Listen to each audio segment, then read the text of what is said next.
Hey, what's up, everybody? Welcome to another review. This time, I'm actually doing things a little different. Back then, I reviewed my Kuuga. Before I changed things up, I actually knew what I was doing.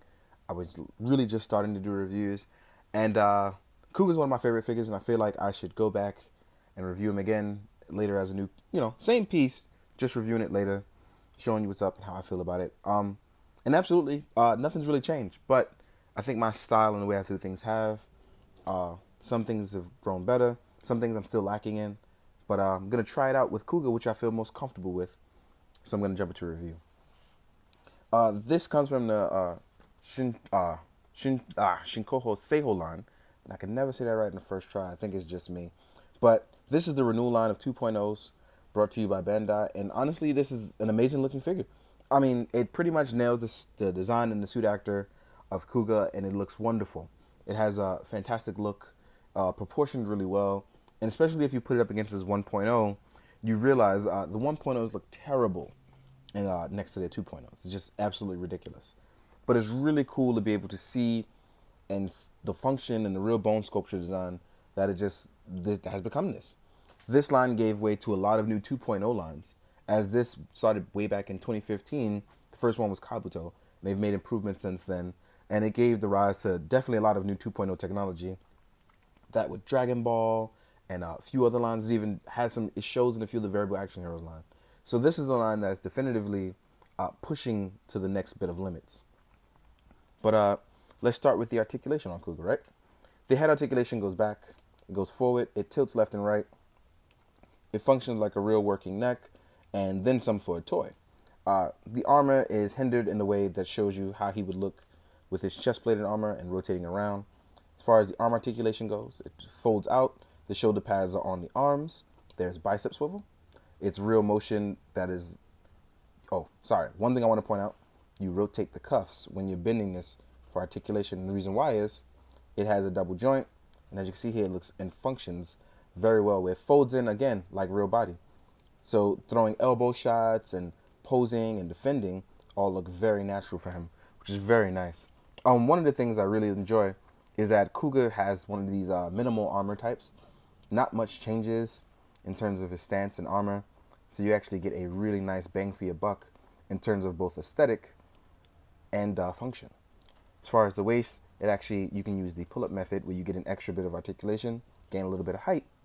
What you can do is you can press forward to have a bit more forward articulation for a great ab crunch. You can go backwards, which leaves a tiny gap, but still gives you a great amount of function. Then you can also pull it down. There's a double joint. So again, you can go back to the natural look, or you can choose a more articulated look, obviously for doing more martial arts poses. The leg articulation only goes out about this far, but if you rotate it forward and then rotate the thigh, you actually get a little bit more articulation.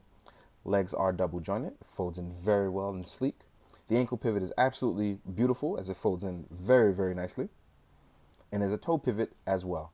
Now, I've had this figure for quite some time since its release, and it still holds up very strongly joint wise. And because of the double joint, it'll actually get loose. And as you can see, it focuses there like that. But when I push it down, that absolutely changes. A lot less wiggle. So just to show you all of that. So let's say I wanted to function him, see him in a nice cool pose. Kuuga actually poses very well. He holds balance very well. It's one of those things where even at the time of playing with him all the time, leaving him on constant display, being under light, showing him in reviews, he still poses like a champ. And I love that. It's one of those things where it's absolutely shows in every which way. His R style, which is his driver or his belt, looks very nice and have the details of all the features that are reminiscent to the show. So one of the things I look for in is the articulation of his kick, because Kuuga's gonna be Kuuga. And if you want, you can see here, functions really well as a mighty kick.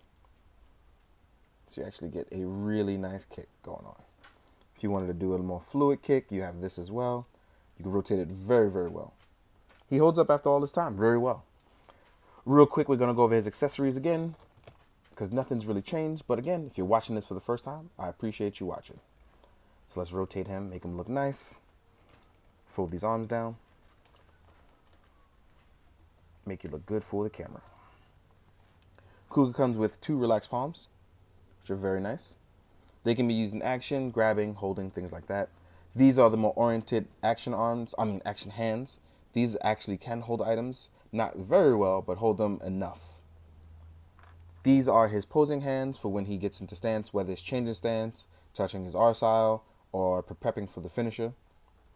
And then he has his patented thumbs up, which is the signature move for Kuuga. His thumbs up maneuver, letting you know that things are going to be A-OK. He's a man of 2,000 skills. Now, the reason why I have the Tri-Chaser in the background is because it's his bike, his signature bike. I'm not going to review it because I've done a review on that, but I'm going to show you that with the Tri-Chaser, you actually gives you 2 more extra sets of hands, so I'm just going to show you that. These hands are for putting them on the handlebars of the bike, but they can also hold weapons, just to give you a heads up with that. You'll actually see this in a ton of pictures as well, but yeah. All in all, even after, it's been, 2-3 years now at this point, figure still holds up really well. I still love it, and even with my bias, it's one of those things where the figure still functions really well. It's one of those things that it's simple, it's clean, and it's to the point, and it's one of those things that is absolutely shown over time. And I appreciated that something like this actually still hold up after a few years. And I'm really hoping, really hoping it'll hold up in years going forward. Hopefully there won't be a 3.0 for any time soon. But just to show you again, I have one of my old Kuugas, which is the Amazing Mighty form. And it's a 1.0. And you can just see proportion-wise how they look completely different. They function completely different. And it shows. Tiny head, proportions are just out of whack. The die-cast feet were great, but it just doesn't hold up over time. You know what I mean? And it just looks absolutely more wonderful here with the renewal.